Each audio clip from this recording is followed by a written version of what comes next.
सशक्त भारत से मैं डॉक्टर आर के वर्मा। साथियों, एक प्रश्न है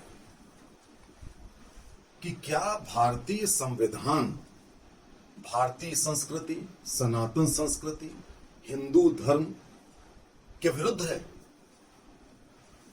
मेरा उत्तर होगा कि जी हां। भारतीय संविधान बुरी तरीके से, कट्टर तरीके से इन संविधान निर्माताओं ने पता नहीं क्या सोचा जो हमारी संस्कृति के खिलाफ है। और मेरे ख्याल से तो यहां तक कहा जा सकता है कि इस देश में समय समय पर जो आक्रांता आए, मुगल आए, ब्रिटिश आए और भी लोग आए, उन्होंने इतना डैमेज इस संस्कृति का नहीं किया जितना भारतीय संविधान के कुछ प्रावधानों ने किया। अब उदाहरण आपके सामने रखता हूं आपकी जानकारी के लिए। एक है आर्टिकल 28 यानी कि अनुच्छेद 28 संविधान का, जिसका प्रावधान है कि साहब कोई भी इंस्टीट्यूशन, विद्यालय जो स्टेट फंडेड है, जिसको सरकारी मदद मिलती है, वो धर्म का पाठ नहीं पढ़ा सकता।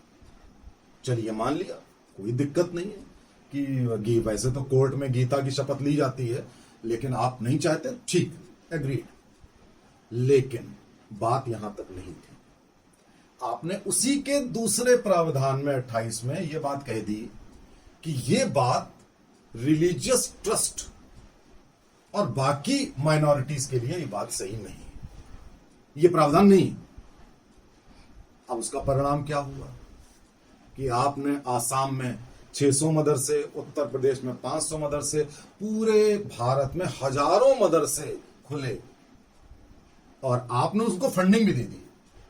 आपने 28 में क्या कहा था कि जो स्टेट फंडेड इंस्टीट्यूशन होंगे उनमें धार्मिक शिक्षा नहीं दी जाएगी। उसी में आपने दूसरा प्रावधान कर दिया कि रिलीजियस ट्रस्ट हो माइनॉरिटी की, उसमें देंगे। आपने उनको अनुदान भी दिया। उन्होंने खोल करके धार्मिक शिक्षा नहीं दी, उन्होंने कट्टरता और आतंकवाद की शिक्षा दी। आसाम में आपने देखा अलकायदा के दफ्तर खुले हुए। आपने इस देश को बर्बाद कर दिया आपके आर्टिकल 28 के दूसरे प्रावधान में। बात यहीं तक नहीं रुकी, अब आगे सुनिए। आपने एक आर्टिकल 30 बनाया। आर्टिकल 30 में आपने बाकायदा आपने कहा कि जो मेजॉरिटी है उसको कोई राइट नहीं है, लेकिन जो माइनॉरिटी है वो बाकायदा रिलीजियस इंस्टीट्यूशंस खोल सकती है। धार्मिक जितने भी हैं सब खोल करके उनसे हमसे फंड भी ले ले, उसको पूरा अधिकार है, लेकिन मेजॉरिटी को नहीं। मेजॉरिटी माने जो इस देश के 10,000 साल के मूल निवासी। अगर आप देखिए तो ये जो प्रावधान है ये अनकॉन्स्टिट्यूशनल है। आप इतना बड़ा डिस्क्रिमिनेशन कैसे कर सकते हैं? और उनको आपने अधिकार दे दिया। अब उन्होंने जामिया भी खोल दिया, उन्होंने बहुत सारे अपने सब खोल दिए और धार्मिक भी दिए, सब कुछ दिया, और आपकी बात भी नहीं मानी। आप देखिए कि अलीगढ़ मुस्लिम यूनिवर्सिटी में आरक्षण नहीं माना जाता है, जामिया में भी कहीं भी आरक्षण का, आपकी बात का ओपनली फ्लॉट की जाती है, अनकॉन्स्टिट्यूशनल काम किए जाते हैं। आप कुछ नहीं कहते क्योंकि आपने हमेशा तुष्टीकरण की राजनीति की, कांग्रेस ने, जिसने ये सब चीजें प्रावधान क्रिएट किए। अब एक और है आर्टिकल 29। आर्टिकल 29 में आपने प्रावधान दे दिया कि जितनी माइनॉरिटीज हैं इनको पूरा अधिकार है अपनी कल्चर, अपनी लैंग्वेज, अपनी धार्मिकता, इन सब को बढ़ावा देने का, फैलाने का उनको अधिकार है। ये अधिकार बाकियों को नहीं है, हिंदू धर्म को नहीं है, सनातनियों को नहीं, किसी को नहीं है। उनको है कि वो अपनी लैंग्वेज को भी बढ़ावा दें, अपनी हर चीज को बढ़ावा दें। उसका दुष्परिणाम आज आप देख रहे हैं।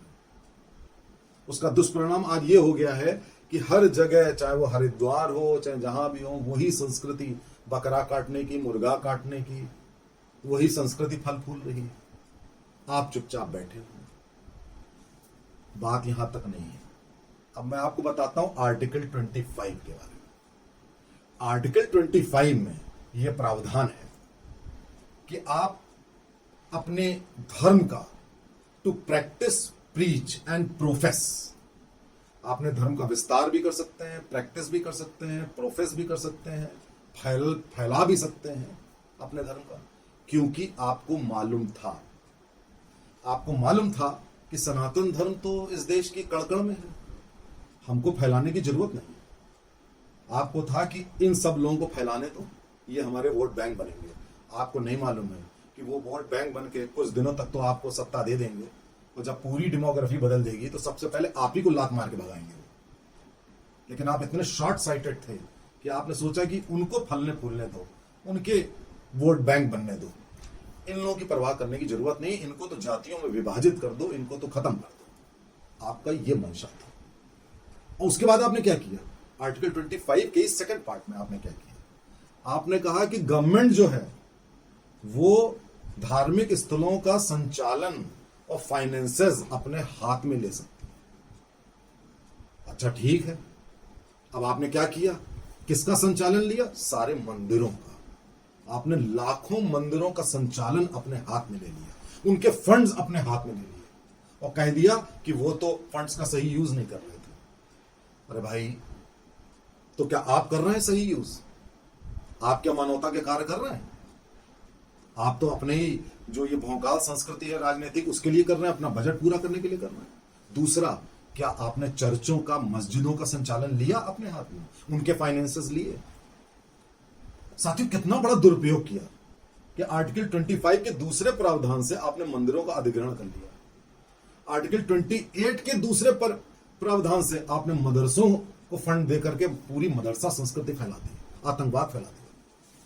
आर्टिकल 30 से आपने रिलीजियस सारे इंस्टीट्यूशंस बनवा डाले। आर्टिकल 29 से आपने जितनी भी आपके पवित्र नगरियां थी उनको स्पॉइल कर दिया। आप देखिए, जितनी आपके देवबंद, नाम क्या है? देवबंद, आपकी पवित्र नगरी किसकी हो गई? इस्लामिक सेंटर हो गई। हरिद्वार की डेमोग्राफी बदल गई। हर जगह की आपने, अयोध्या, फैजाबाद, आपने सब कुछ बदल डाला। साथियों, ये जो जिन लोगों को संविधान से फायदा होता है वो लोग कहते हैं संविधान बहुत अच्छा है। आपने कभी किसी मुस्लिम को ये कहते नहीं सुना होगा, वो हमेशा कहेंगे संविधान को फॉलो करो। हालांकि संविधान में ये भी लिखा हुआ है कि यूसीसी कॉमन सिविल कोड होगा, उसकी परवाह नहीं करते। कोई जानते हैं आसानी से नहीं हो सकता। वो खुश होते हैं जिन जिन लोगों को संविधान से फायदा है, वो कहते हैं संविधान बहुत अच्छा है। भले संविधान में 120 अमेंडमेंट यानी कि संशोधन किए जा चुके हैं, इसी से सिद्ध होता है कि आपका संविधान आपका कितना डिफेक्टिव है। ये जितने प्रावधान है साथियों, ये देश विरोधी, संस्कृत विरोधी, हिंदू विरोधी, देश विरोधी सब कुछ है। ये रिपील होने चाहिए, खत्म होने चाहिए। आप जागरूक होइए। आप जब इन पर दबाव डालेंगे जो बैठे हुए हैं, तब ये सब बदलेगा। जय हिंद।